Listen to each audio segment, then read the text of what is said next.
enter the emergency stairwell using the emergency exit. Use the handrail and keep moving downwards where you would emerge onto St. Vincent Street. Give way to persons from other floors so that they can filter into the stairwell. Once outside the bank, go to the assembly point on the southwestern area of Woodford Square, where you would receive further instructions. Thank you.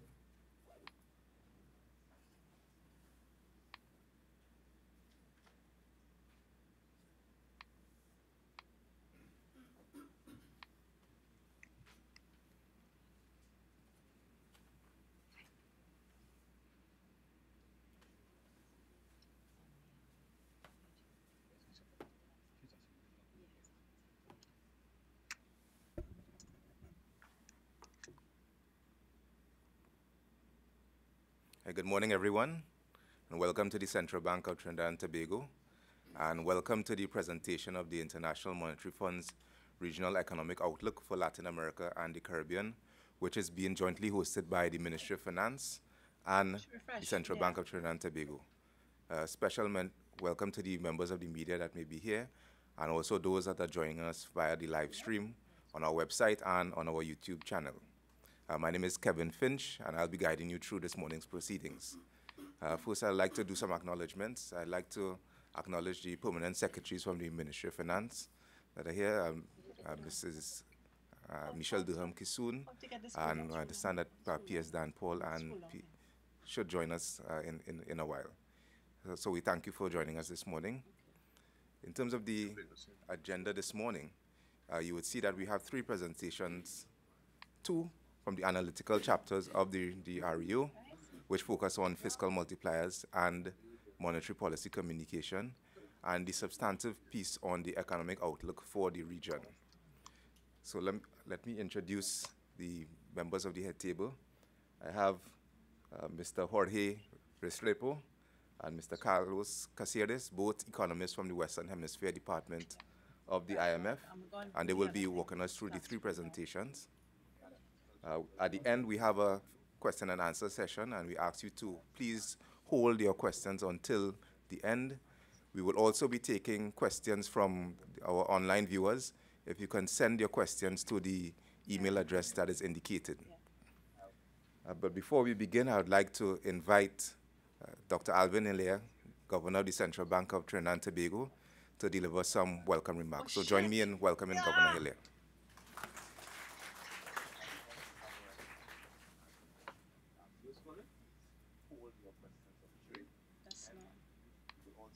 Thanks, Kevin. Welcome, everyone, to the Central Bank of Trinidad and Tobago. Welcome our colleagues from the International Monetary Fund, from the Ministry of Finance, from our different agencies in Trinidad and Tobago, the management and the staff of the Central Bank of Trinidad and Tobago, and our colleagues, fellow governors and research directors across the region who are joining us online, and those of you who are also joining us online from Trinidad and Tobago and the rest of the Caribbean. It's a pleasure to have you here with us today. Today's session is all about communication, about how different agencies try to expand what they are doing, not just keeping it inside, but to explain it to the public and to try to get either buy-in or some advance the dialogue to be able to make better policy. And so we welcome that engagement. I mean, the IMF has come a very long way over the years. It means starting off very much like a secret society. Now you would actually not believe how the IMF is welcoming, is engaging, is in social media, Twitter, and all this sort of things. So I think this is a very important advance. I remember some years ago when I was IMF resident representative in Guinea and Sierra Leone, I would have to do that same sort of thing. So like in Guinea, I would be chatting on a regular basis with the powerful trade unions and civil society. And then I would, in Sierra Leone, go to the morning talk shows and discuss and defend IMF policies and so forth. So it is a fruitful engagement. It is important. It is welcome. At the Central Bank of Trinidad and Tobago, we are also trying to advance our forays into that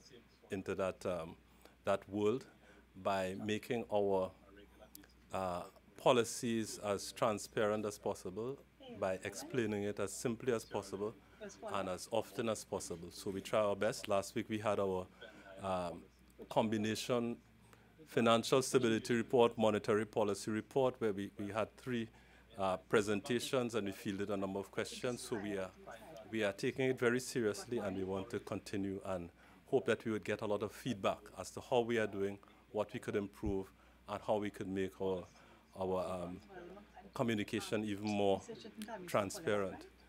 Now, Trinidad and Tobago has a very long engagement with the IMF. We joined in September 1963, so this would make it close to 45 years that we are a member of the fund.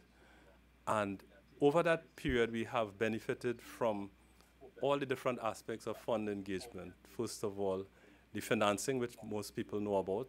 And so we had a standby arrangement in the late 80s, 90s that was not only provided financing, but incorporated co-financing and a co-partnership with the World Bank, with the Japanese Exim Bank and so forth, with structural reforms and all that.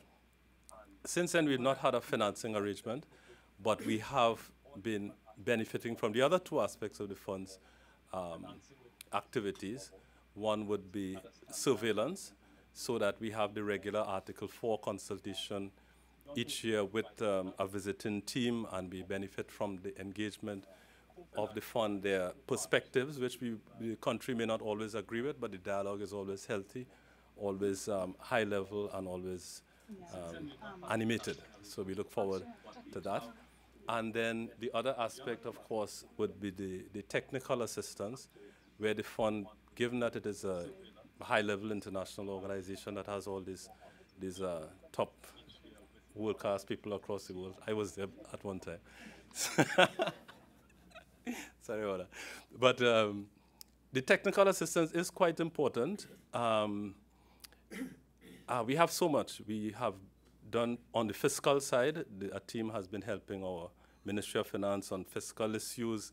Then we on the monetary side, on the legal side, we had a legal seminar where we had fund people engage with us. And on the 19th and 20th of July, we'll be having a seminar on cryptocurrencies. So the fund is also engaged in that.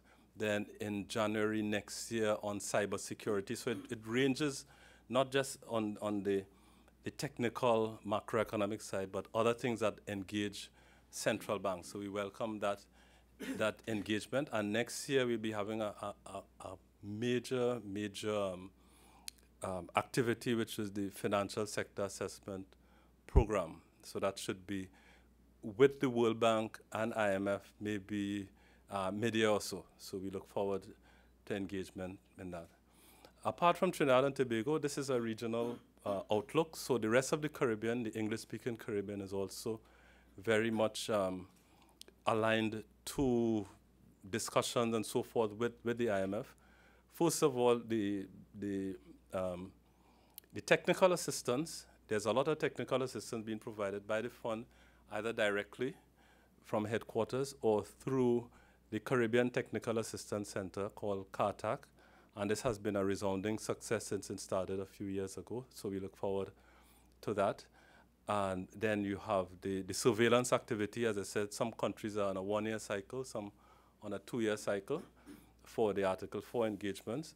And then we have quite a few countries that are in borrowing arrangements with the fund now, and also either in borrowing arrangements or considering borrowing arrangements. So it is quite active.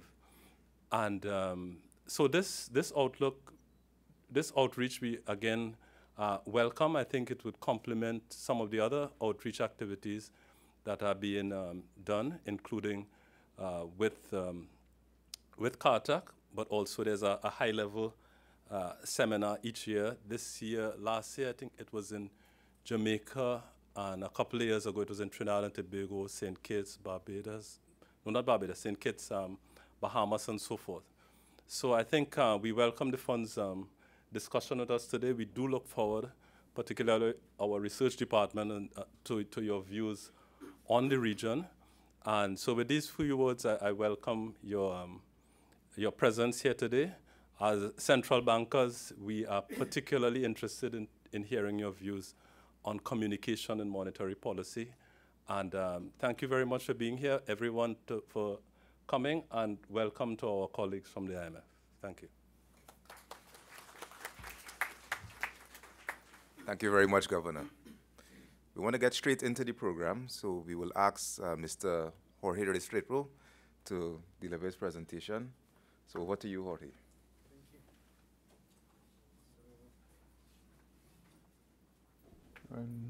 I need the clicker. And now this is working.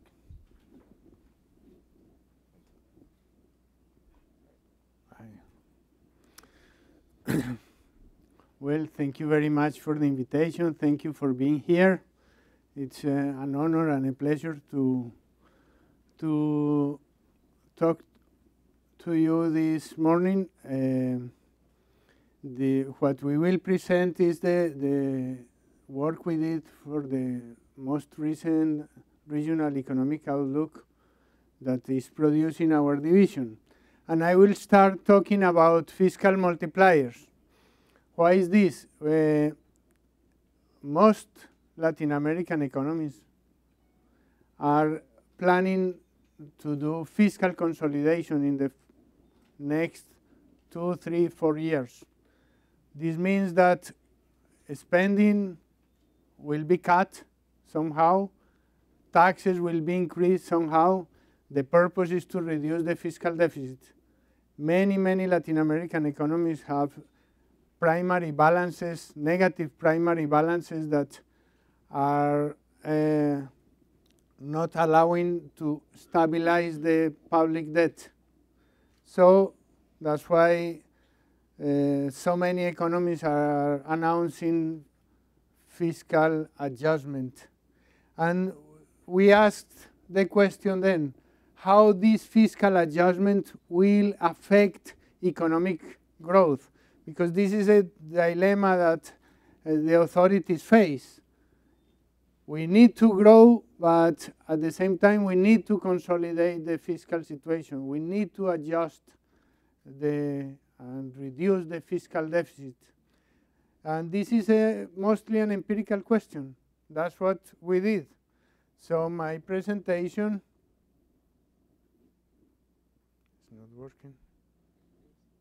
My presentation will include the motivation, then I'll talk a little bit about the method we used to answer this question.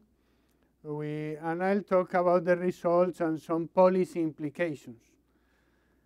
Well, during the 2000s, many Latin American economies had surpluses, the price of commodities were high, and the public debt went down. However, after the crisis, if you see many economies put in place fiscal programs to expand spending and try to help the economy, but most of those fiscal programs were not unwound. So fiscal spending grew permanently. At the same time, after 2013, the price of commodities went down, and revenues coming from these exports decreased substantially in many economies. So this led to an increase in the debt, public debt. Nowadays, as you can see, public debt in Latin America is high, much higher than in other emerging economies. So this is a region where public debt is not low anymore. We're reaching levels, dangerous levels, 65%, and the forecast based on the primary deficit that many economies have now, the forecast leads us to think that debt will continue increasing. So if you see here, many economies have primary deficits that are not allowing to stabilize debt. So what we want to study is how much the adjustment will hurt growth, how painful will be this adjustment. And for that, we need to estimate the fiscal multipliers. Fiscal multipliers is nothing else but how a fiscal measure affects GDP growth, or GDP. That's the multiplier. And the fiscal measure could be an increase in taxes, or it could be a reduction in spending. Spending also has different components. There are also different types of taxes. Ideally, one would like to know if I increase this type of tax, what would be the effect on the economy. But the thinking on economic intuition, using economic intuition, the theory points in different directions on how the multipliers should be in the region. There are some factors that tell us that the multipliers should be larger in this region than in other regions. For instance, there is a larger share of financially constrained agents, and this usually is associated with larger multipliers. So many people that don't save, don't participate in the financial markets, they spend what they earn. So if there is a reduction in public spending, they don't increase spending, they just spend what they earn. And on the other hand, this region, in many countries in the region are perceived as high risk, having high risk of default. In that case, the multipliers could be lower. Also, when the exchange rate is flexible, usually the multipliers are lower in economies where the exchange rate is flexible. Why is this the case? In the case of the risk premium the economies pay, when there is a fiscal consolidation, usually if the consolidation is credible, markets will be more confident on the sustainability of the debt, public debt of the country. And this risk premium could go down, so the interest rate the country is facing will go down, and this could partially compensate the negative effect of the fiscal consolidation. That's why, in that case, the multipliers could be lower. So we started this job by reviewing many articles in which there were estimations of fiscal multipliers all over the world. Actually, there is a revision of 132 empirical studies. What we find there is that, in general, multipliers estimated for Latin America are very low, around 0.2, 0.3 at most, while for other emerging economies, the most common estimation is around 0.4. In the case of advanced economies, the multiplier found is usually larger, but the variance is also very large.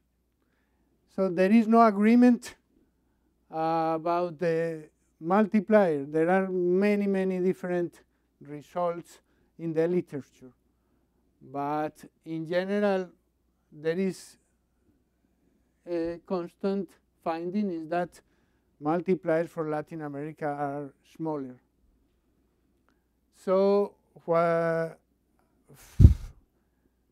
measuring this multiplier is very difficult. It's a very difficult task because there is this endogeneity that prevents you for disentangling the multiplier. Why is this? Why is this the case? You can think of a series of events like this. Let's suppose that the authorities see that GDP growth is going to slow down in the following quarters or maybe years. So they start putting in place an expansionary fiscal program. They increase spending and the fiscal deficit goes up, while GDP is still slowing down, GDP growth. So you could observe at the same time a fiscal deficit going up and GDP growth going down. You could conclude erroneously that the larger fiscal deficit caused this slowdown in GDP growth. But what we wanted to measure originally was the effect of fiscal measures, fiscal spending or fiscal taxation on GDP. And what happened in this case is the opposite. This was the effect of the GDP growth slowing down on the fiscal sector. And that's not what we wanted to measure. So both variables moved at the same time. What we need to properly measure the fiscal multipliers is to find exogenous, purely exogenous movements in the fiscal variables to be able to see the effects on the economy. And it could be on private consumption, investment, GDP growth in general. So to do that, we used 3 alternative strategies to identify these pure exogenous movements in the fiscal variables. We used the econometric approach by Blanchard and Perotti. It's called the structural vector autoregressive models. We also use the narrative approach. It's like this is an approach first done by Romer and Romer, in which they went to the history, analyzed every fiscal measure, and tried to identify the motives that were behind these fiscal measures. Because if the motives were the cyclical behavior of GDP, that wouldn't be an exogenous shock. That would be a reaction to what's going on with GDP over the cycle. So they had to identify episodes in which the authorities took measures thinking, for instance, in improving productivity in the long run or reducing debt that was accumulated over the history, previous history, or motives that were not linked to the cyclical behavior of GDP. And for that, 14 economies were analyzed and fiscal shocks were identified using that approach.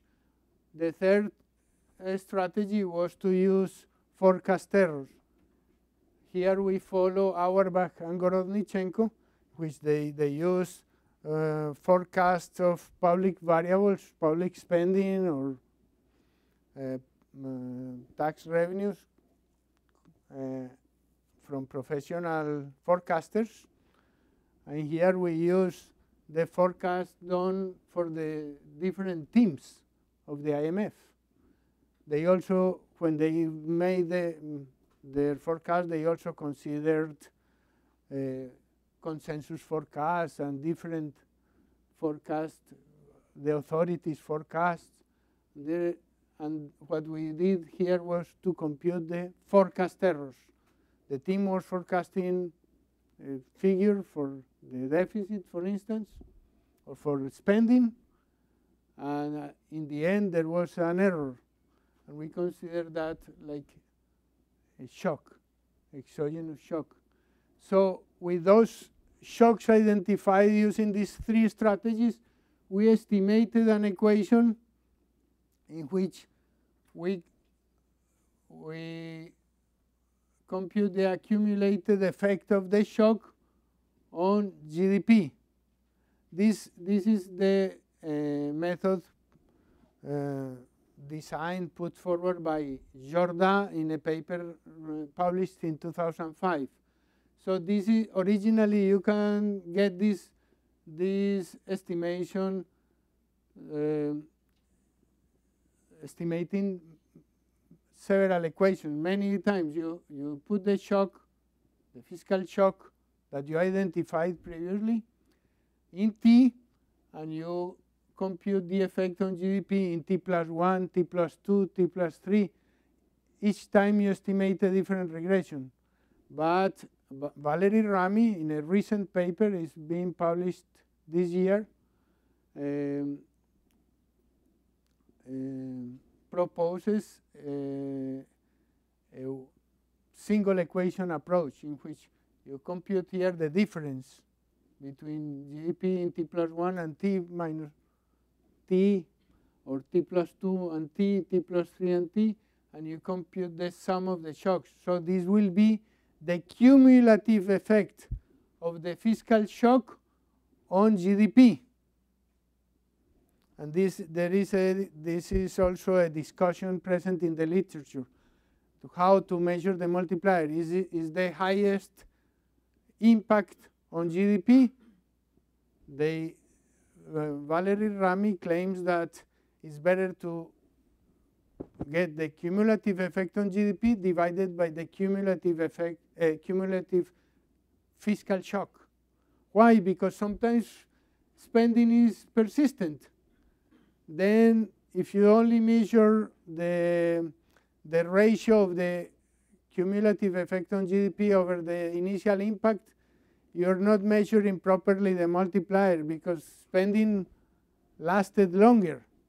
So what we're doing is computing the cumulative effect on GDP over the cumulative effect over the cumulative fiscal shock for 2 years. That's what we did. So we follow the Valerie Rami here. And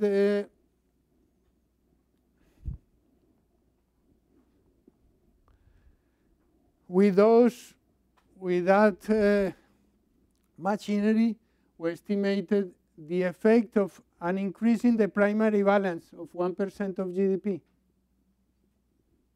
using this narrative approach. An increase in taxes identified with the narrative approach, and a cut in spending, public spending. And here we use the three strategies. We also at the end try to identify the effects of a cut in public consumption and a cut in public investment. So what we found was that an increase in the primary balance of 1% reduces GDP around 0.9%. So the multiplier is very close to what you find in the advanced economies. This multiplier is much larger than what was found previously in the literature. Therefore, fiscal consolidation will be painful, will be more painful than initially thought, and won't be that different to what is found in the advanced economies. We also look at what happens with unemployment. Here we found that unemployment goes up, but not as much as in the advanced economies. Probably, we think, because in our economies there is usually a large informal sector that works as a cushion, as a buffer. In the case of the exchange rate, we were trying to see if this twin deficit mechanism was also at work in these economies. And we find that, in fact, the real exchange rate depreciates and the current account balance improves. So there is a spending switching effect, and the current account improves significantly with after the consolidation, after an improvement in the primary balance. In the literature, you also find the discussion, some authors claim that the multipliers are larger in the recession, during a recession, than during the boom, during expansion. So we try to separate. We also did an estimation to try to see if in our database we could find differences between the multipliers in the recessions, and we don't find a significant difference. So what we found is that it is as painful to consolidate in a recession than as in a boom. However, usually the IMF recommends to consolidate when the economy is recovering to avoid being procyclical. Sometimes it is not possible because the markets force you to make an adjustment. When nobody wants to lend you money, the authorities are forced, or the country is forced to adjust because they can't borrow money to continue spending. But at least we don't find the difference there. So we also try to see if in countries where the risk is perceived as higher and they pay higher risk premiums when they borrow in the international markets, and we found some evidence that there is kind of a difference. So the multiplier is lower in countries with higher risk. Apparently, these confidence effects play a role here. When the consolidation is seen as credible, markets could charge a lower risk premium, and then it partially compensates the negative effect on GDP growth of the fiscal consolidation. However, it is still negative. So it is only partially. The effect on GDP growth will be negative when you consolidate public finances. There is also a very active discussion in the literature if there is a difference between consolidating using taxes and cutting spending. Alesina, in many articles, has claimed that increasing taxes is, in the long run, has a larger negative impact on GDP growth than cutting spending. So we try that. At least, as I told you at the beginning, we look at the multiplier, the cumulative effect for the next 2 years. At least during these 2 years, we find that the effect of a consolidation increasing taxes is about the same as a consolidation cutting spending. No much difference there. And we compare the spending cuts using the 3 alternatives that we used to identify the exogenous, the pure fiscal shocks. We found that the multiplier is larger when we use the narrative strategy. The second larger multiplier is the one in which we identify the fiscal shocks with the econometric technique, time series, called vector or regressive regressions. And the last one is the shock that was identified using the forecast errors. The forecast errors, when we compute the errors of the forecast made by the teams of the different countries.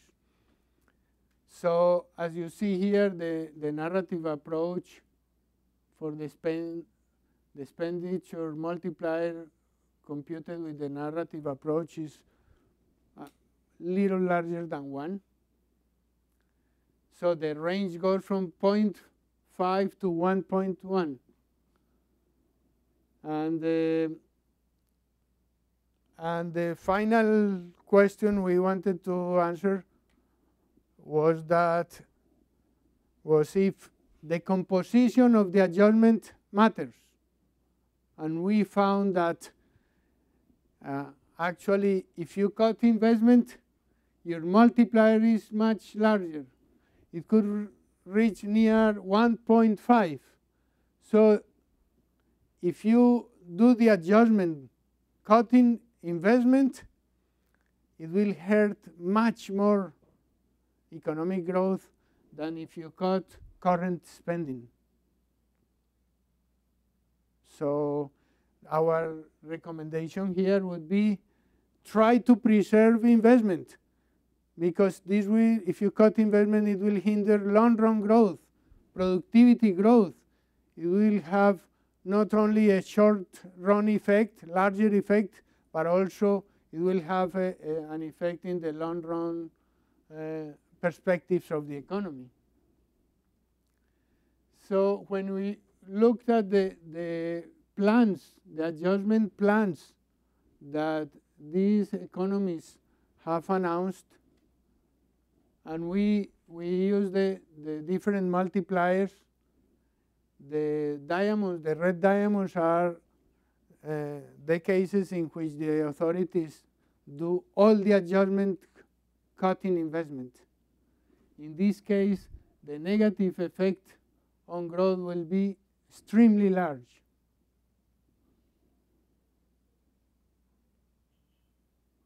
And there is an additional question that is present in the literature, is that when Greece had these fiscal problems and went into a crisis, because let's face it, no economy can survive for too long running large fiscal deficits. It leads to a crisis sooner or later. So there is a discussion in Greece when the adjustment was made in Greece. Some economists were saying, this is a terrible advice, because when Greece were reducing spending, GDP was falling, GDP growth was falling so much that the ratio debt to GDP was increasing because the denominator was falling. So we analyzed a little the debt dynamics to see when this would happen, like a perverse dynamics for the debt, a self-defeating dynamics of the debt. And if you see debt today depends on debt in the previous period less the primary balance. So if you increase the primary balance, debt falls. But the primary balance also affects GDP growth and the interest rate. So our question was, if we consolidate, we increase the primary balance, in which cases the debt after consolidating would be large than the debt without consolidating. That was the problem, that the discussion that was raised in the case of Greece. So if this is the fiscal shock, the primary balance, the consolidating primary balance is the primary balance without consolidating plus the shock. If we consolidate 1%, and we found that for this, to find this self-defeating dynamics, debt dynamics, you need to have a beta, a multiplier larger than this expression. If we assume that R and G are equal, this expression is 1. So it depends on the debt that you had when you started consolidating. So in that case, if the debt is 60% of GDP, you need a multiplier larger than 1.7. And that's not what we found. If the debt if this is a country with a low debt, like 0.3% of 30% of GDP, you need a multiplier larger than 3.4. So based on the size of the multipliers we found, we can say that we don't find these self-defeating dynamics for the debt in Latin America. It will be painful, the adjustment. Let's be honest. It will hurt growth, it will hurt many people. But the perspectives for debt sustainability will improve. The outlook for debt sustainability will improve. And in the long run, it should improve growth. So what we found is that the multipliers for Latin America are between 0.5 and 1.1, depending on the strategy used to identify the fiscal shocks. So those multipliers are larger than what was previously found in the literature. The multipliers in Latin America look similar when you think of the business cycle, more or less the same when the economy is in a recession or when the economy is in a boom. We also found that periods of high sovereign default risk are a good time to consolidate because the multipliers could be smaller. The gaining confidence could help compensate partially the negative effect on GDP growth of the fiscal consolidation. The multipliers vary by composition. That's an important result. The multipliers of investment are much larger. So if you cut investment, you will affect growth much more than if you cut current spending. And analyzing the debt dynamics, we conclude that our estimates allow us to conclude that these self-defeating short-run debt dynamics will not be present in Latin America. And the outlook for debt will improve. That's what I had to tell you.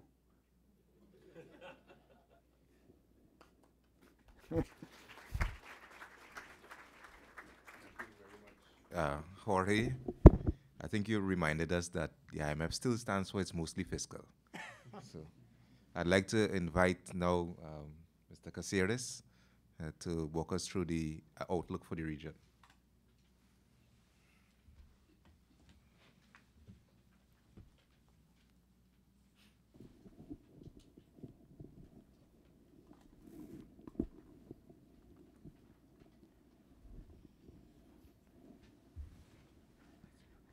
Good morning. Thank you very much for coming here, and thank you very much for inviting us this morning. My name is Carlos Cáceres, and this is the second consecutive year that I'm here in Porto, Spain, presenting you our regional economic outlook, so it's always a pleasure to be back. Now we're going to change gears a little bit. Jorge was presenting one of our analytical chapters. Now I'm going to switch to presenting you one of our conjunctural chapters, which is the outlook about Latin America and the Caribbean. And this is mainly based on the work that we have on Chapter 2 of our Rio publication. But I wanted to mention a couple of things here. The first one is, although I'm mainly going to speak about the region as a whole, Latin America and the Caribbean, I also included a few slides about the global economy, global financial markets, and in particular the US economy, as we will see that all those have some interplays. And the second thing that I wanted to mention is that I believe that this presentation is a very nice bridge between the two analytical chapters that we're going to be presenting today, the one that Jorge presented on fiscal multipliers, but one that we'll be presenting in a little bit about central bank communication. So with that, I'm going to go to the outline if I can get this to work. Let's see if so I guess, let me see if I can move. Oh, it seems it's not, doesn't want to, oh, there we go. So essentially, I'm going to be talking about three different areas, let's say, or three different sections here. So the first section is, as I was just mentioning now, just to give you a flavor of what's going on a little bit in the world, the global financial markets, and importantly, the US economy, which matters, as we all know, for the region. The second section, I will be moving to talk about the outlook for Latin America and the Caribbean.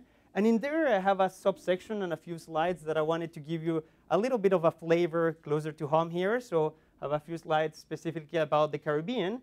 And finally, I'm going to be moving to my third section, which I claim perhaps is the most interesting one, in which we're going to be a little bit debating about the right policy mix that we need to use in the current juncture, especially when it comes to fiscal policy, monetary policy. But something that is very important, as you will see later, is the structural reform agenda that needs to take place in Latin America and the Caribbean. So with that, let's try to, there we go. So here, basically, I'm just showing you our forecast for the world and different regions that we had in our latest WIO publication a couple of months ago. And the two factors that I wanted to point out there is one is that the global economy is accelerating, as you can see here, both in 2018 and 2019. But the second one is not only that the economy is accelerating, but also our views or our forecasts about the global economy have become more positive, as you can see from the upward revision in these numbers. A lot of the increase or the revisions that we have for the global economy is largely due to the advanced economies, and there's no surprise. We have a significant revision for the growth in the United States. And I'll be coming back to that particular point in a couple of slides. But with that, I mean, if we can go back one.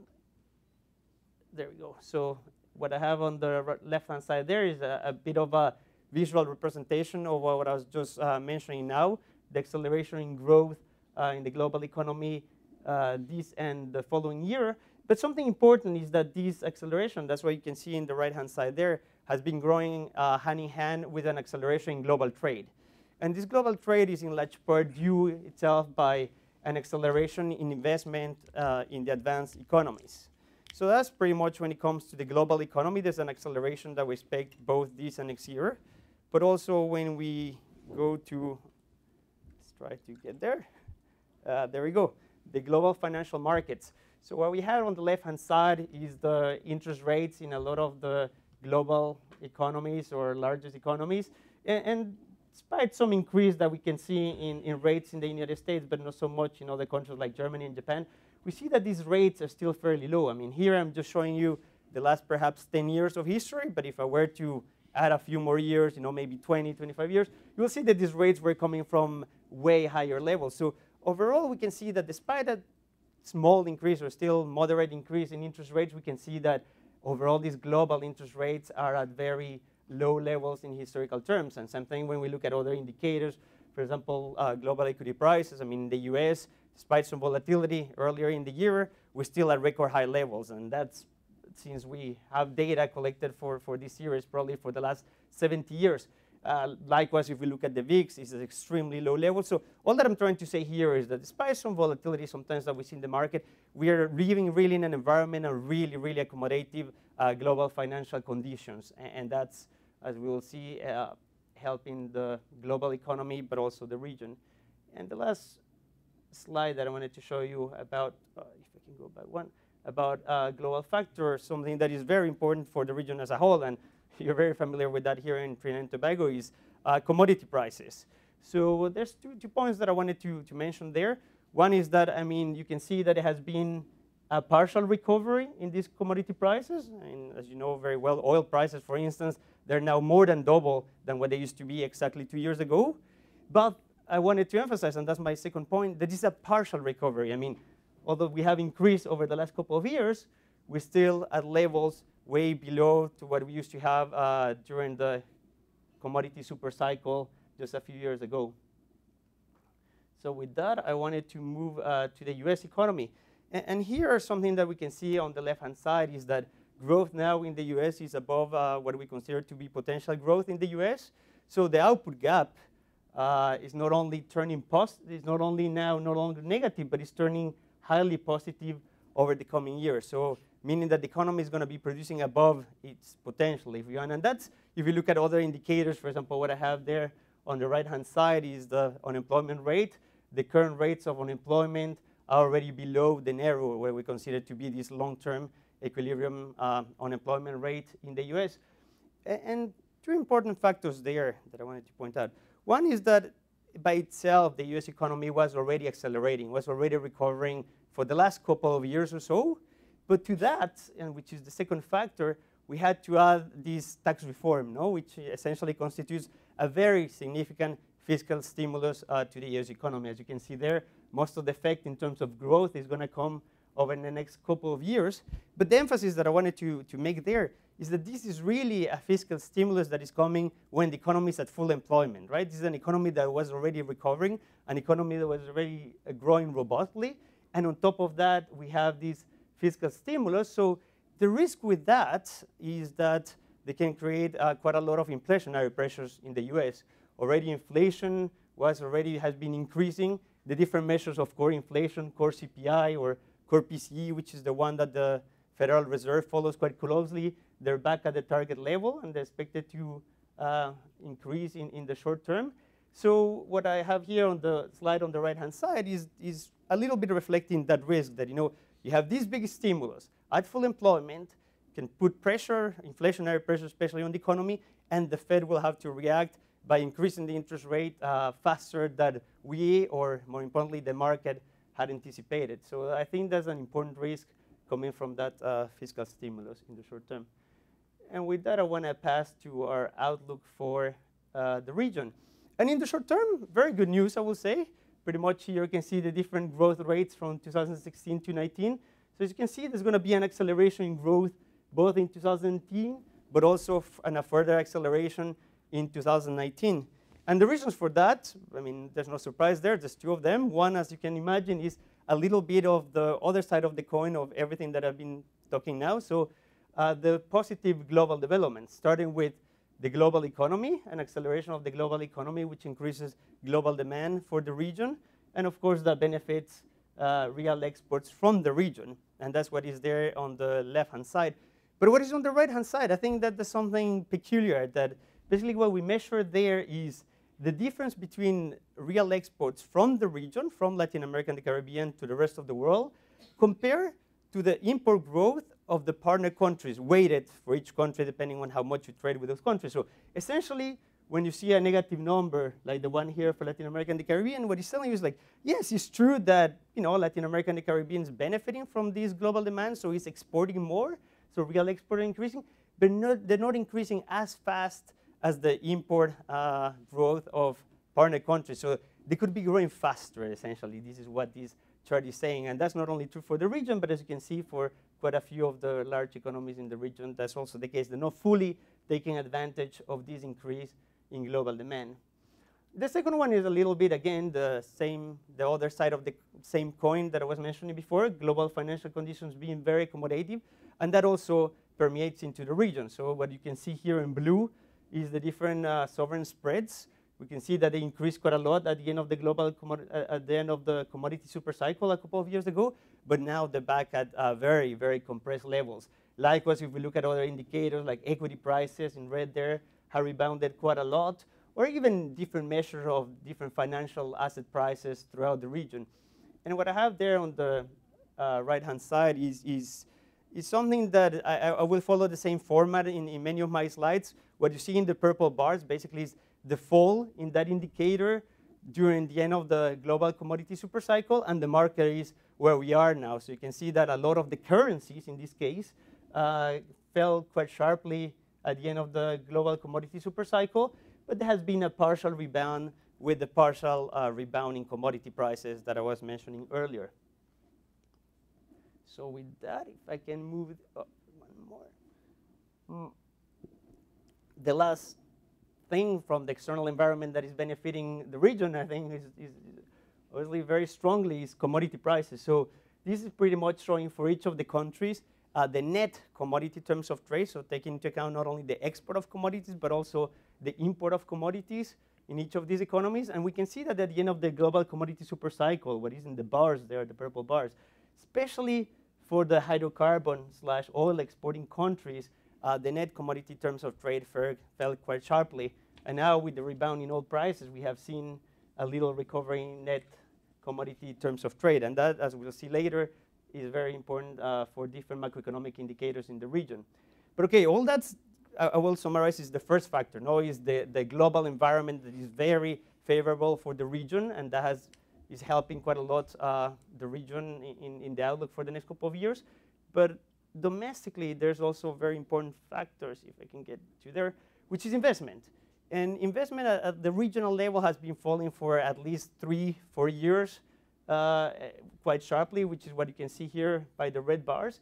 So this is what we have in our expectations, is that they're going to be a big increase in investment, especially in private investment in the region.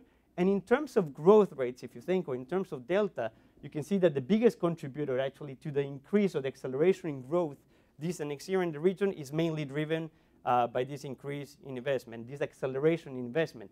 But that's why I wanted to emphasize the growth rate. Now this in terms of delta, but if we see in terms of levels, which is what I have in the slide there on the right-hand side, we can see that all the investment levels are going to start increasing because the growth rate is positive. The levels are still lower than in other emerging markets, particularly other emerging markets that are also commodity exporters. No? So it's a relative good story, let's say, what I'm trying to sell here regarding investment in the region. But another piece of good news, I would say, is that inflation has been pretty much falling across the board, pretty much in most of the countries. Perhaps Mexico is the only outlier there in one of the largest economies. But this generalized falling inflation, if I can call it like that, what it has led is it has allowed most of the central banks in the region to cut interest rates. So it has allowed this much more monetary accommodation, or at least unwinding of some of the monetary tightening that some of these central banks did in previous years. So that's helping boost the domestic economy.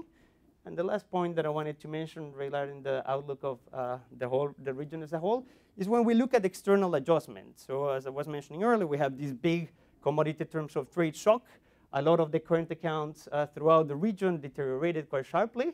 And that's, again, the bars basically is the deterioration in the current account at the end of the commodity supercycle. And the markers is where we are now. So you can see that at least for the region as a whole, essentially you can say that in terms of external adjustment, the adjustment is already done. So we're back at the levels that were before the shock. And that's not only when we look at the region as a whole, but quite a few of the large economies that's pretty much done as well. Peru, Ecuador, Chile, even Colombia, we're pretty much there. There's, of course, a few outliers there. And a particular case that I wanted to mention to you as an example is Bolivia. And this is a country with a peg exchange rate to the dollar, unlike most of the others which have a flexible exchange rate. So you can see that essentially there's no adjustment. So they had this big current account shock, and over the last couple of years, we have seen either no or very, very little adjustment in that case.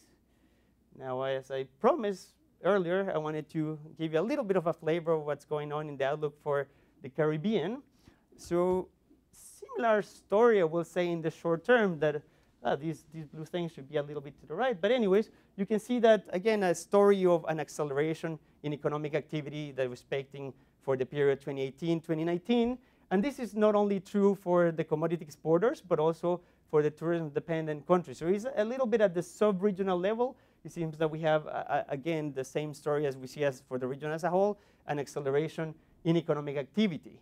But something that I wanted to point out, and is what is there in that right side there, that it's true that our baseline is for an increase in economic activity, but it seems that in general, there's a lot of volatility in the growth at the sub-regional level. As you can see, there's very large negative numbers that you wouldn't see, for example, in advanced countries or even in the rest of the region, and some obviously very positive. Sometimes those are just the other side of the, basically you have a big sharp fall in real GDP one year, so the subsequent year there's just a big rebound.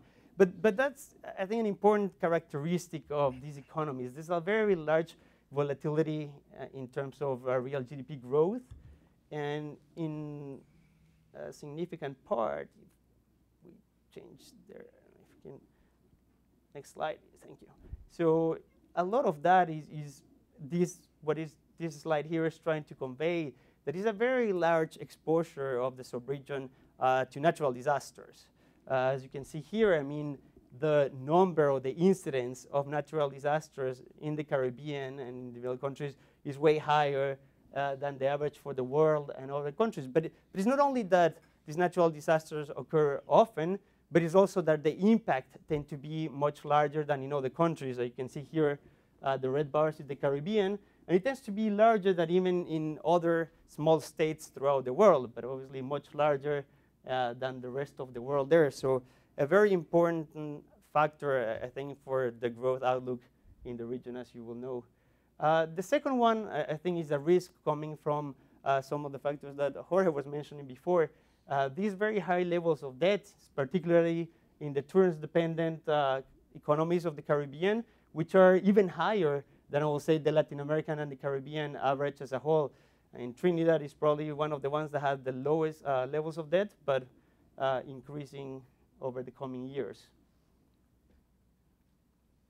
So compounded these challenges, there's other medium-term challenges, and what I have here is crime. So the incidence of crime, you can see that the sub-region, the Caribbean, is in red. So essentially, a lot of the high crime rates are concentrated in Caribbean countries and a few of the Central American countries and Venezuela.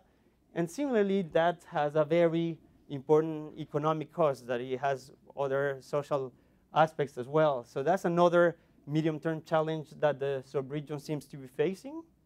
And finally, and this is something that is based on a work that we had in the previous Rio from last year, is a little bit related to the impact of migration. So this is a measure of brain drain. So most of the migrants going out from the Caribbean, they seem to be highly skilled migrants, especially they're working in the health industry in the United States. So when we think about migration, especially for the region, there's kind of different factors there that come into play. I mean, on the one side, you can benefit from remittances that the workers from abroad will send to your country. But on the other hand, you're losing labor, and especially you're losing skilled labor. And this is what this slide here, our colleagues try to quantify. So in an analytical way, looking at the different weights of these two factors I was pointing out, you can see that in countries, for example, in Central America, migration tends to have mostly a positive effect, meaning, you know, the remittances they receive tend to outweigh the cost of migration from those countries. But the Caribbean, I think, is a little bit peculiar in the sense that the effect from migration is mainly negative. And that's because this skilled labor that you're losing tends to counterweight whatever remittances the economy receives from the rest of the world. And with that, I wanted to finish my Caribbean section. Just wanted to briefly talk about the risks and uncertainties that we flag in our regional economic outlook. Again, here I'm going back to the region as a whole, Latin America and the Caribbean. And when you read our report, I mean, there's a very exhaustive list of risks there, quite a large number, but I just wanted to focus on 3 here. The first one, if we go there, is related to what I was mentioning before, that we're living in a world of very accommodative global financial conditions, but any reversion of these global accommodative financial conditions is likely to have a very sharp impact on the region, and that's just an illustration of that is this left-hand side slide here. What you see in the bars is the spillovers from the short-term US interest rates to the short-term interest rates of these countries, and what you see in the dots are the same thing, but for long-term interest rates. So you can see that for a few countries, the spillovers for short-term interest rates and also for long-term are very sharp, meaning if the Fed were to increase the interest rates, and especially if there were to be a decompression of the term premium, they will have a very large effect in increasing the interest rates in these different countries. And the same applies to different financial asset indicators, currencies, spreads, and things like that. So again, is a region that remains very vulnerable to any switches in global financial conditions. The next one, which I put as a risk, I mean, in general, tend to be a positive thing, which is the important linkages that the region has to the US economy. There's important trade linkages, there's important financial linkages, there's important migration linkages. But here, what is on the left-hand side here is basically is the importance of the trade linkages with the US. You can see here at the beginning, Mexico, Canada with NAFTA. They're highly increased there. And here, when I say I put it in the risk area, is not to do mostly with economy. As we say before, the US economy is growing robustly, and that's benefiting positively these countries, but it's much more the risk related to changes in the United States, especially kind of political economy changes. As we have been seeing, that there's a lot of talk about changing in tariffs recently, and they can represent a significant risk for those countries there. But there's also, as we can see, there's a high dependence there on the right-hand side of migration, especially remittances, countries benefiting greatly from remittances, particularly in Central America, that could be at risk if there were further changes to migration policies in the United States. And finally, this is a strange risk, I would call it that, or at least it's very different because the rest, if you read our reviews throughout the years, we always flag similar risk because the global economy is always there, global financial markets always there. But this year is peculiar, at least in large part of South America and Latin America, in which there's a large number of elections, of main elections taking place this year. But the most important thing is there's also a large part of these elections have populist candidates. And you can see there's the Mexican election that is coming actually this weekend, the Brazilian election coming on later in the year. And again, the risk with that is if a candidate with populist tendencies will arrive into power, that could jeopardize a little bit of the well-needed reform agenda in the region that I'll be speaking of in a few slides. So with that, I finished with the outlook, and I just wanted to quickly move to the policy mix. So starting with the fiscal, and here, some of these points are going to appear familiar to you because it's something that Jorge was introducing. What I have here on the left-hand side is basically the fall in fiscal commodity revenues that happen at the end of the global commodity supercycle, with a little partial improvement in these commodity revenues as we've seen in the last couple of years. But still, despite that partial improvement, we can see that in the great scheme of things, the deficits in most of these countries are very, very large. And as Jorge pointed out before, that has led to an increase in the debt ratios. Here's the average for Latin America as a whole, which is now way above the levels that we see in other emerging markets, so levels that are considered to be already very high for this type of economies. Of course, a large part of that is Brazil, the giant in the region, which has a very large debt, but also represents a very important weight in the regional debt. But we can see that also in other of the largest economies as well. We're pretty much reaching those levels that, as Jorge mentioned before, these are difficult to sustain in the long term for these type of economies. So, given that, I'll explain what this slide means. A lot of the different countries are trying to implement consolidation plans. So what I have in this slide, what you can see in the bars essentially is our different teams from the IMF. They go to the different countries, let's say, to have discussions in, for instance, in an environment of an Article 4. And based on these discussions, this is what they have in their projections of what the adjustment from the authorities is going to be in terms of fiscal adjustment for the next 5 years or so. So what I have done there is I have broken it up in 2 years. So what you see in dark blue is basically the adjustment in the short term, meaning this and next year. Then the second blue there is the following 2 years. And the lighter blue is basically the adjustment done at the end of the horizon, meaning in the last 2 years, 2021, 2023. So that's one thing. So breaking down the plan adjustment into those areas. But also, I wanted to explain what the red dots are. So that's a difficult concept. So basically, this is the required change in the primary balance in each of these countries as computed by the different IMF teams that will stabilize the level of debt at the end of the horizon. So this is the level that will require, let's say, change in the primary balance that will stabilize my debt from 2023 onwards. There's a couple of caveats I wanted to mention there. A few of these numbers, I mean, they were published in our April review. They were based in their previous Article 4 discussion, so a lot of these numbers have been revised in the individual countries. And the second one is, again, this is just the level of the deficit that stabilized the debt at 2023. It doesn't mean that that debt at 2023 is the appropriate level. I mean, in countries like Brazil, that level will be already very, very high. But here I just wanted to mention two important factors. One, we can see that in a few countries, including yours, even with the plans that we have, at least per this slide, the debt will not be stabilizing at the end of the horizon. So you need an extra effort to make sure that by the end of the horizon, meaning in 2023, the debt ratios can be put on a downward trend. And the second one, more interesting factor perhaps, is that different countries are selecting different speeds of adjustment. To give an example, you can see that the adjustment in Chile is front-loaded, meaning most of the fiscal adjustment the Chileans have decided to do it this and next year, whereas the Brazilians, they have decided to not do any consolidation in the short term, in fact, loosening a little bit their fiscal policy, but leave the fiscal consolidation for subsequent years. And in general, that tend to have issues of, or can have issues of credibility vis-a-vis the markets, but different countries are selecting different speeds of adjustment, and that's a little bit the message for this slide. The second one is related exactly to what Jorge presented before. So this is the same slide as before. I'm showing you the adjustment plans, but instead of breaking up in years, what I'm doing is breaking up in different items. So different revenue items, different expenditure items.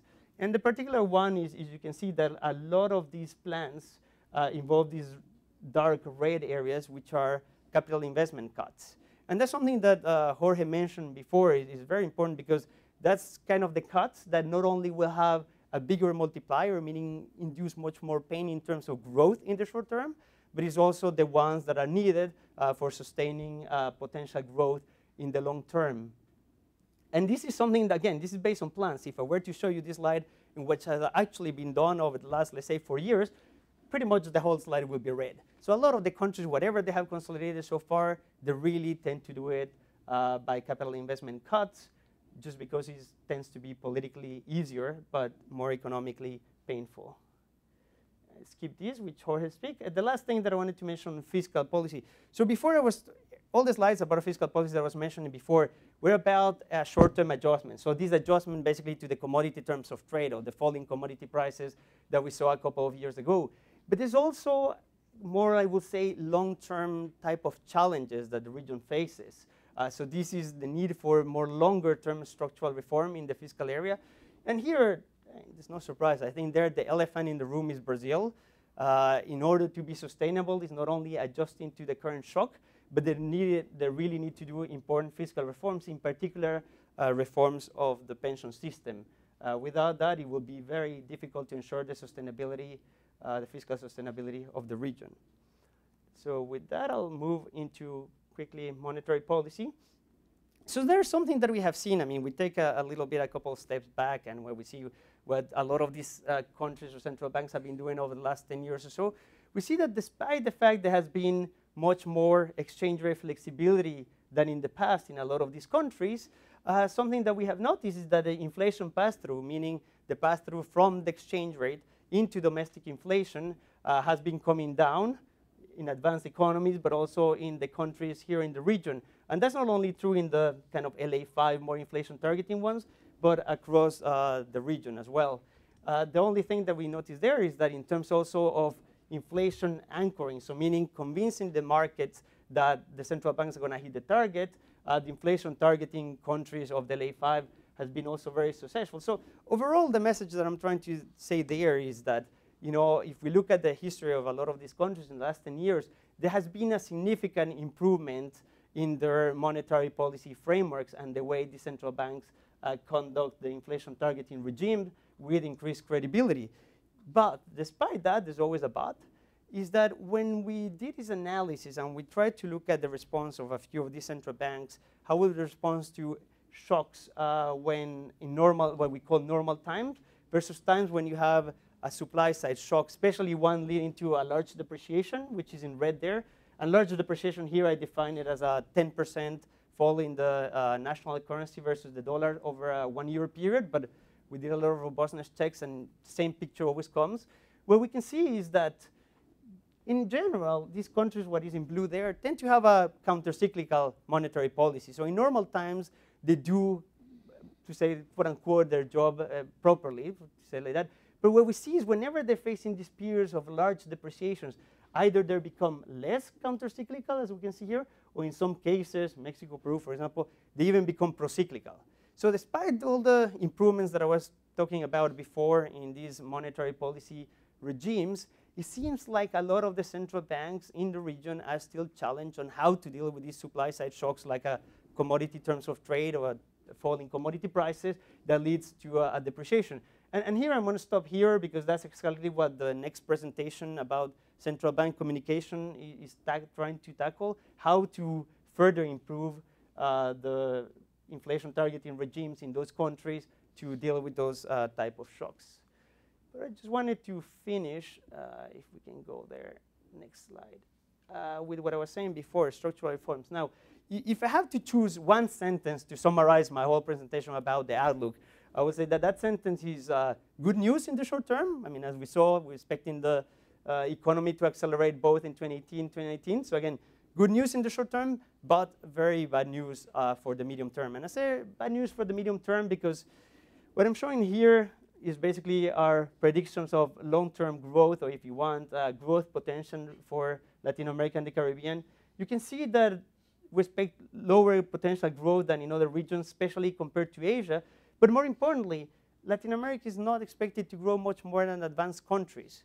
What it means is that we're not really catching up in terms of real GDP per capita, or if you want, income development to the level of advanced countries. And that's the region as a whole. But if you see here, when I have the individual countries of Latin America and the Caribbean, I mean, the countries that are in red there are the ones that are already, or we're expecting them to have a lower potential growth than advanced countries. So those are not only they're struggling to catch up, but they're already diverging. So meaning they're becoming poorer and poorer in relative terms compared to advanced countries. And this is what I say, this is, I think, a slide that really emphasizes, I think, the deep need for structural reforms, for a really broad reform agenda that will boost potential growth and also productivity in the region. So just to finalize my presentation, I just wanted to give you some food for thought with a couple of facts. We can see here, for example, things that affect this long-term growth and potential I was mentioning earlier. When we look in terms of investment, we can see that the region has lower investment ratios than all other emerging market regions, including Sub-Saharan Africa. Another type of similar fact, when we look at the slide there on the right-hand side, we can see that when we look at educational outcomes, the region tend to have lower educational outcomes than all the other emerging market regions, despite the fact that Latin America tend to spend much more in public education than these regions. So there's a lot of issue there about the quality of investment. And a final slide is about this openness. So when we see in terms of, for example, trade openness here, Latin America seems to be less integrated to the world than other emerging market regions. Trinidad does a little bit better, Trinidad and Tobago. Of course, a large part of that is the oil trade. But still, in the greater scheme of things, there's still scope for more opening. And something that I was mentioning earlier, one of the risks is, these geopolitical changes, not only in the US, but in large part in advanced economies. There's this shift towards more protectionistic policies, towards retrenching for globalization. And this is where the slide here on the right-hand side comes in handy, in the sense that it's not only that we're lowerly integrated with the rest of the world, but we're not very integrated with ourselves. There's a couple of counterexamples at the sub-regional level, but when we look at the region as a whole, is a region that is less integrated than other regions among themselves. And I think this will be a moment in which we could look at our neighbors, given that our the rich countries, let's say, like that, are trying to close down. This perhaps creates the opportunity for us to look into our neighbors and try to integrate a little bit more with them. And I think with that, I finish this presentation. I think we...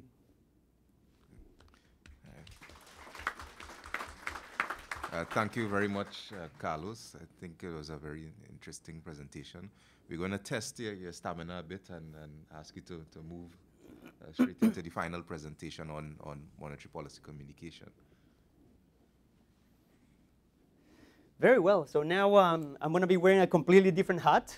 I was presenting you a conjunctural chapter. Now I'm going back to an analytical chapter in the same spirit as the one Jorge presented before.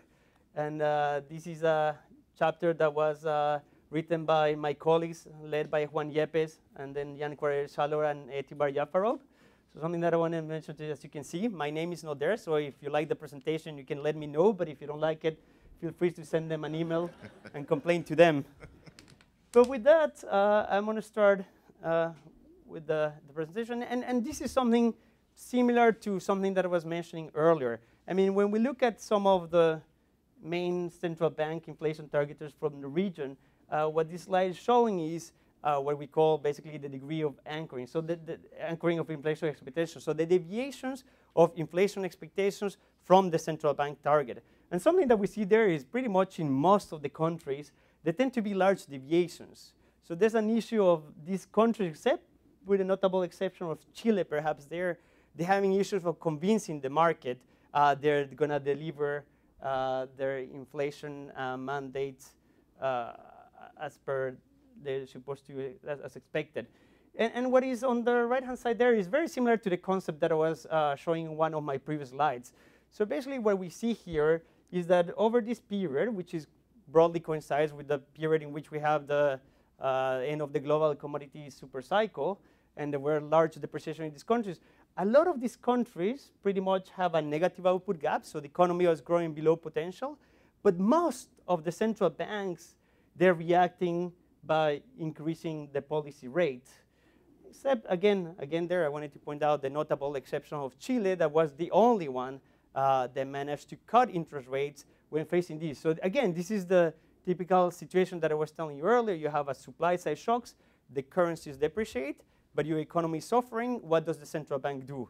If we look at the same responses, for example, in central banks like Australia, Canada, that are again, commodity exporters, the currencies behave like commodity currencies. They depreciated sharply with the falling commodity prices. They all cut interest rates to try to accommodate a little bit this shock. But as we see, that's not pretty much the case in most of the inflation targeters in the region that were forced, if I can call it like that, to increase the interest rate. So this is a good motivation for the chapter led by Juan, which is this question of what can central banks do? What kind of, how can they improve their frameworks to allow them to better respond to these supply-side shocks, that they could cut the interest rates when facing that? So part of the analysis, what the chapter does, I will say broadly, tries to do two things. One is to link this issue of central bank credibility with central bank transparency, with central bank communication. But the second question is related to what I was saying earlier. How can those three factors help the central banks better deal with these supply-side shocks that lead to depreciations and not inducing procyclical monetary policy? So what they did there, they took a sample of 20 economies, pretty much over the period 2000-2017, using quarterly data. So essentially, that's pretty much all the central banks that were inflation targeters at the beginning of the period. I think they only exclude Sweden because most of the estimation period have a negative interest rate. But a lot of the analysis that I'll be showing you later is concentrating on this one.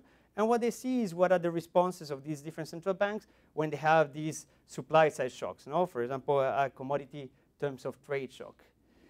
And this is what they did is, taking those 20 economies, what they did is splitting the sample into those that are less credible, which you see on the left-hand side, and those that are more credible. So something that you can see is whenever you have these terms of trade shocks, the currencies depreciate. This, what is on the left side, is this is the deviation of inflation expectations from the target. So you can see that in the central banks or in the countries that have a less credible monetary policy inflation targeting regime, the inflation deviated much more from the target inflation expectations. Well, in those with more credible regimes, it seems like the deviations were very small. So they managed to convince the markets that the inflation expectations should remain pretty much at the target levels.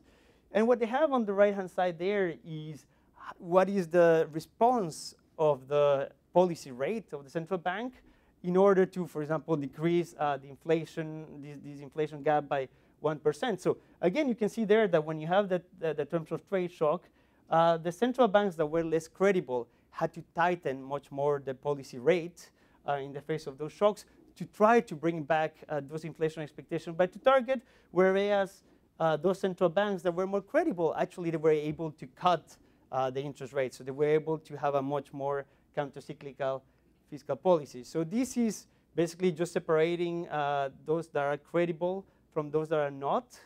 And that's based on the deviations that I was showing you before of inflation target from the inflation expectations from target. But that's another notion that they try to explore is this notion of transparency. So the notion of transparency is based on this index by Dinser and Eigengren. So basically they have these 15 scores. So there's 5 different areas with sub-3 areas in each one of them. So essentially any central bank can have a score from 1 to 15, 15 being more transparent, 1 being less transparent. And something that this is just the outcome of that. When we see the ranking of the countries, we can see that all the central banks from the region tend to have a less transparency scoring compared to the other economies that they have in the sample. So a lot of the central banks in Latin America, it seems that are less transparent in general than the ones from regional peers. But again, they did the same analysis before. That's why it looks similar to the slide I was showing you earlier. But instead of credibility, what I have here is transparency, right? So again, the central banks that were less transparent, you can see that after the shock, inflation expectations deviated more from the target, whereas those central banks that are more transparent, they pretty much kept inflation expectations not too far from the target. And similar story when we look at the response of the interest rate as before. So the less transparent central banks, it seems that they had to increase the interest rates, whereas the more transparent one were allowed to cut the interest rates in response to these shocks. So when I was talking about transparency there, or the way it's measured, it's just whether a central bank speaks or not, right? It doesn't say about the quality of that communication. It just says, well, do they publish things, yes or no? So that index that it was before is whether, let's say, you speak or you don't speak.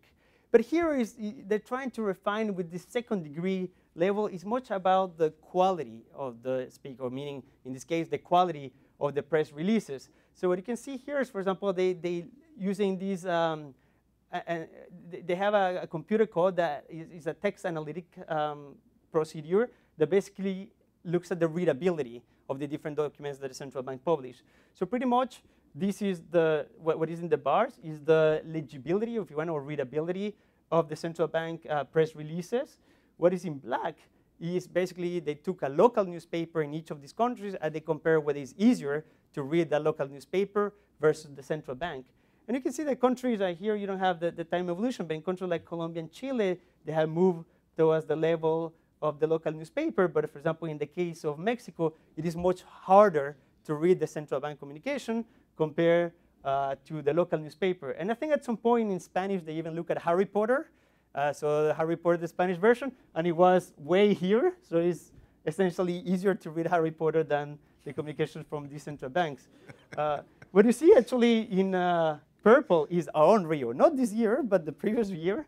And you can see that a few of the central banks are easy to read than our own Rio, except in the case of Mexico.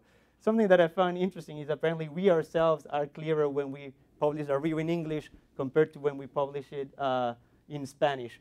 But again, if you look at your own country, again, it's easier to read the press communications or any document the central bank puts compared to a Rio, but still is easier to read the local newspapers, right? So again, this is about the easiness, if you want to understand or interpret the communications of the central bank.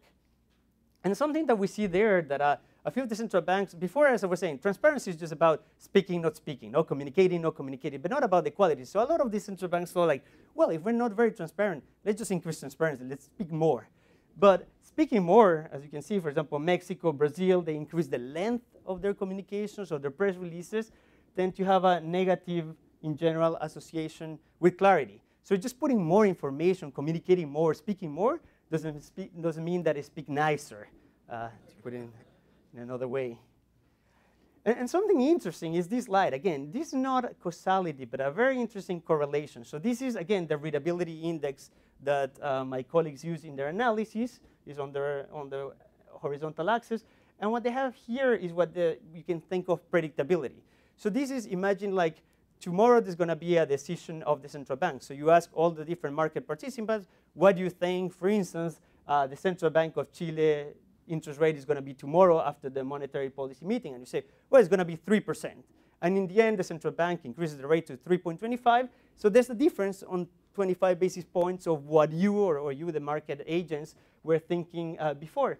So something that we see is this negative correlation that the countries that are less better at communicating, if we can call it like that, or whose communiques are less legible or less easy to understand, also they tend to have a higher predictability error. So as in the market agents cannot fully follow or understand what is saying. Again, I'm not saying that this is a correlation, and a lot of people say, well, the advanced countries do well because they're also less volatile, but still I think it's a very interesting negative correlation there, that those countries that communicate better or whose press releases are easier to read, also they tend to be a little bit more predictable, at least vis-a-vis of the market.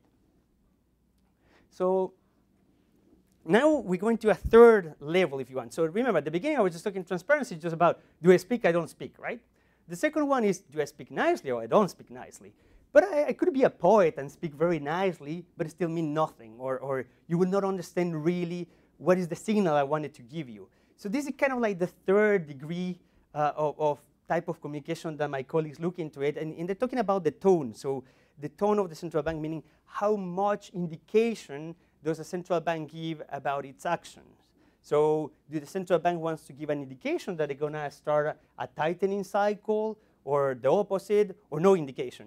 And in general, we see that a lot of these Latin American countries that we have in our sample, they tend to be a little bit adverse about giving some clear communication as to where they're going. I mean, again, Chile is the big outlier there, which even feels more comfortable to give an indication of the direction of monetary policy, even compared to advanced economies there as Australia and Canada that I mentioned earlier. But you can see that in general, the rest of the region still does not appear to give a clear indication of where we're going. So again, that's this third dimension of communication, which is a little bit of what they call the tone. And that's important because when we look at, for example, the effect of, if I can call it like that, re-anchoring inflation expectations, or how much can I bring inflation expectations back to my target, you can see that, and the total effect is what is in the black diamonds there, you can see the effect of what they call this effect of guidance is much larger than the effect of actually actions by the policy rate. So here I want to use, I like to use the analogy, there's the difference between the open market operations, which is what you see in blue, and the other is the open mouth operation of the central bank, meaning talking the markets. So you can see that the effect of talking the markets effectively can buy you a lot of traction when it comes to bringing down these break-even inflation measures. And here it just explains a little bit of what this tone is and how they were constructed. Again, as I say, is an algorithm that they use. In this case, is the LDA. So this is just a computer program. You just put the document through the machine reads it, and then it gives you a little bit of a flavor of the tone of the central bank, the direction of policy. So here I put an example. So what they do is first, they drop all the article or transition words or even punctuation, so commas, periods, they drop from the analysis. And you can see here, those are the ones dropped that are not underlined.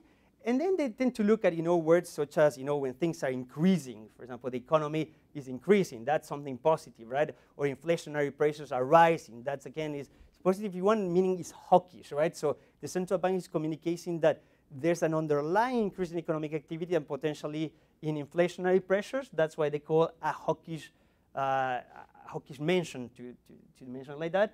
And the other is dovish, for example, when the economy is moderating, inflationary pressures are on the downside. So you can see in the example here, for example, they count the words that are hawkish. We have expanding, but also we have words like moderation. Then we have remains constrained, weak labor market, modest income growth. So those tend to be more like negative nature regarding the economic activity and potential inflationary pressure. So in this example, they will have one hawkish word, four dovish words, and the total number of words that count is 13. So the overall score there is -3 to 13. So this overall you can consider to be, on the great scheme of things, a dovish statement. So they do the same, as I say, for every press communique and so on, and they put it through the machinery. But then they do some nice analysis with it. And something that you can see here is once you take the sentiment or tone index and you look at the correlation with future changes in policy rates, you can see that, for example, if we take the case of Chile, which is the first one here, both in the minutes and the press releases, when they have, let's say, a hawkish tone, or they give an indication that interest rates are likely to rise based on the measure of my colleagues, they have a very high correlation with what actually the central bank does. So this is an example of which the central bank has to follow with actions, with this what he puts in his own words, right? But there's other countries that essentially it seems that there's no clear indication. You know, I can say, well, you know, I might hike, but a month later there's no hike there. So that's important to consider when trying to implement an effective communication, that the market believes what you're going to say, what you say is exactly what you're going to do.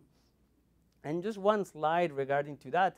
This is the response, and that's exactly more or less what I was saying. This is the response of the market to the tone in the press releases. It's on the left-hand side, and the minutes on the right-hand side. And you can see that once again in Chile, so every time there's a press release that says, that has a hawkish tone, to say like that, you see that the market tend to believe it and tend to react accordingly. So in that example, kind of the Chilean central bank can talk the markets through its press releases. When you look at the minutes, it's a little bit different, and you see that there, ironically, is Brazil, the one the highest effect.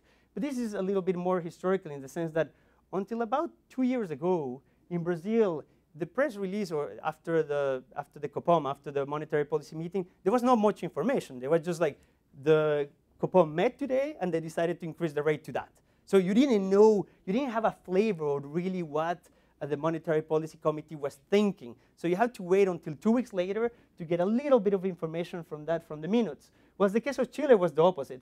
The press releases already on the day of the decision making was already very detailed, so you already knew who was, you know, how many members decided to vote in a certain way, why they decided to vote in a certain way, why are there risks to the outlook. So once the minutes were released, there were almost no informational content. And I think that's something that we have seen, and a lot of advanced economies that have done it. They're trying to incorporate much more information, not only in the day of the press release, but also much more timely information. So also the minutes, they're trying to bring it closer or to the time of the monetary policy meeting, so to increase distraction that it can have to talking the markets to do what the central bank was intended. And I think with that, I finish this presentation, which essentially what we saw is that there's a link between, you know, credibility, transparency, and also having an effective central bank communication. But in particular, we saw that, you know, being able to talk the market can buy you a lot of policy traction without you needing to always do it through actual changes in policy rate. But that's where I think a nuanced area starting, that sometimes to remain credible, you will have to follow, as we said before, your words with actions. But also there's this question of how much transparency is there. And there's some central banks that, for example, they even publish the forecast or the path or the interest rate. Of course, they have some fun around that area to say that there's certain uncertainty. But also they have to be effective at communicating that if there is a change to that path that they're telling the market, why is it, right? Is it because there were new shocks, or simply there was a change of view about the economy? And they can create issues of credibility there as well if you already see that the market doesn't believe you and deviate from your path. So I think the main message is, yes, having more transparency and communicating more in general effectively.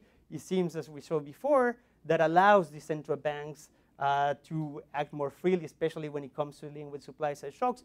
But where each central bank should be, or what kind of framework it should use in terms of communication, I think it has to be defined a little bit more granular and be more tailor-made to the situation. Especially, and that's my final point, the central banks doesn't act in a vacuum, right? I mean, the Chilean central bank acts in a country that has reached a certain level of development, a certain level of the education of the economy, of the press, of the population, but also they have in general, in the great scheme, it's a very solid fiscal regime. So I think those factors really do matter when it comes to what type of framework a central bank should implement in the countries. And I think with that, I will finish this, and I open the floor. Thank you very much, Carlos. I think he did quite well for doing back-to-back presentations. You gave us a lot to consider, especially as a central bank in your last presentation. So now we will switch gears a bit, and we'll be opening up the floors for questions. So, if you have any questions, I invite you to the mic. Please state your name and the organization which you represent. And also a reminder to those that are joining us online that you can submit your questions to info@central-bank.org.tt. So the floor is open for questions.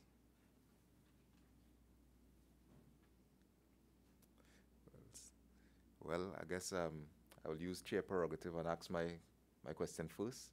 And it's really to Jorge. I noticed that despite your recent findings, the multipliers for the Latin American and Caribbean region are still quite low compared to other regions.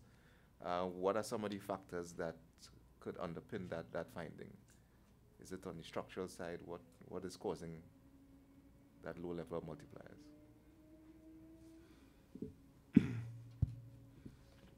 Well, one of the reasons why we did this work, is because when we reviewed the literature about the multipliers found in the region, was that most of the exercises were done using the structural vector or regressive models. And that apparently has an impact on the size of the multipliers. So that's why we try to use different alternatives to identify the shocks. So one part of the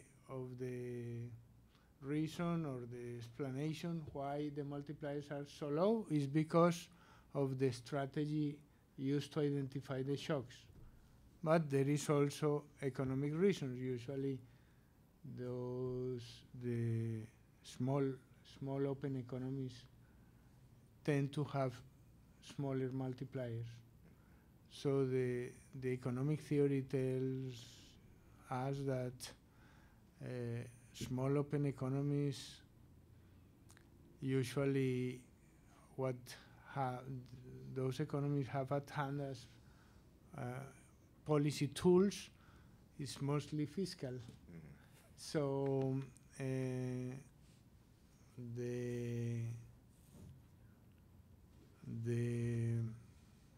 multipliers tend to be smaller when the economy is large, like in the US, in Brazil. We used to find larger multipliers. It also depends on the exchange rate regime. If the economy has a flexible exchange rate, the multiplier should be smaller. So it is probably true still that the Caribbean has a smaller multiplier than the rest of the region. But after doing this work, we think that the multipliers could be a little larger than what it was found previously. Okay. Thank you very much. Questions from the floor?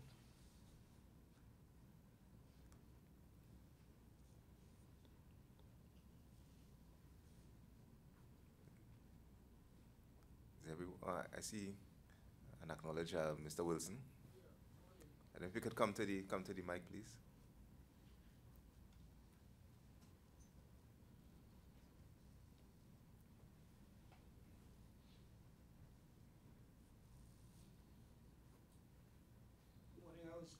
Good morning. I was just wondering if the work on multipliers had been done with regard to Barbados, which of course is in the news now because of its large debt and inflexible exchange rate. Thank you. Well, we didn't do a specific estimation for Barbados or for any of the Caribbean economies. So that's a limitation of the work, and it's usually to do these econometric estimations we require like long time series, and then there is a challenge with the data available in most Latin American countries. It's not only in the Caribbean. In many countries it's difficult to find long time series for the variables that we use when we undertake these estimations. So unfortunately we didn't do a specific estimation for Barbados or any of the Caribbean economies.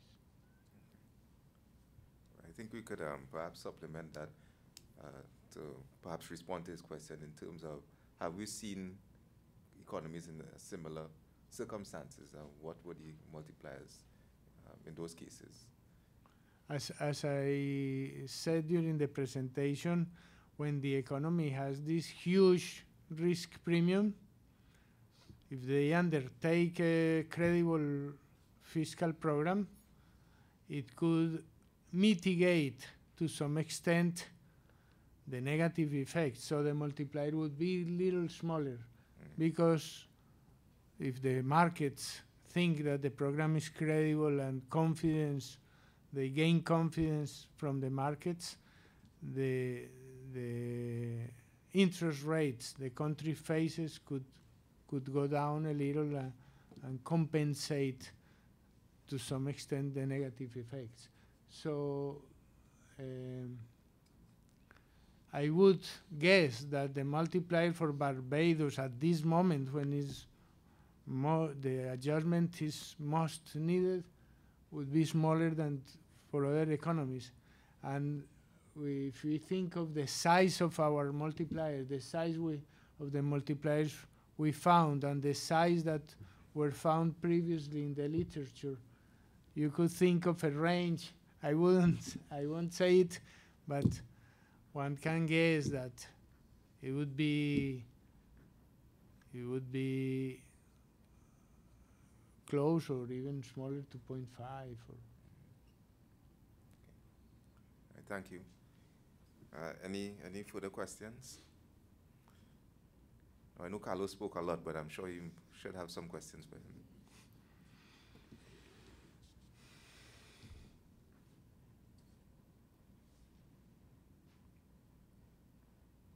Okay.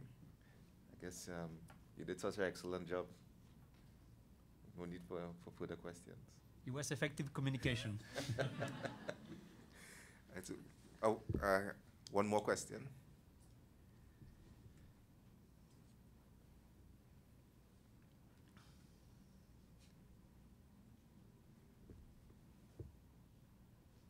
So this is a question about interest rates. You were saying interest rates in the US are going up. Is it inevitable that interest rates in the Caribbean will follow what's happening in the US? In the context of some countries having low inflation rates and low growth rates? Thank you. Thank you very much, and that's a very good question, because something that I show you in my slide is that there's this correlation between US interest rates and interest rates throughout the region. But and that slide is based on an analysis that we did in a previous RIO. Something that it was very important there that we tried to disentangle are these anticipated increases in US interest rate or unanticipated, and explain what I mean by that.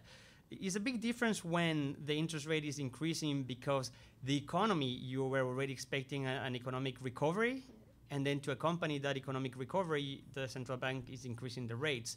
So even though there's a positive correlation with the interest rate throughout the region is still benefiting from the positive spillovers of increased economic activity. So the true interest rate spillover is smaller. Now, the risk that we try to flag out is what happens when it's unanticipated. For instance, what happens when there's a decompression of the US 10 premium. And that, an example of when that happens is if inflation rises way faster than what they have already in their projections, then you can think that there's an unanticipated decompression in the term premium. and that tends to lead to higher spillovers.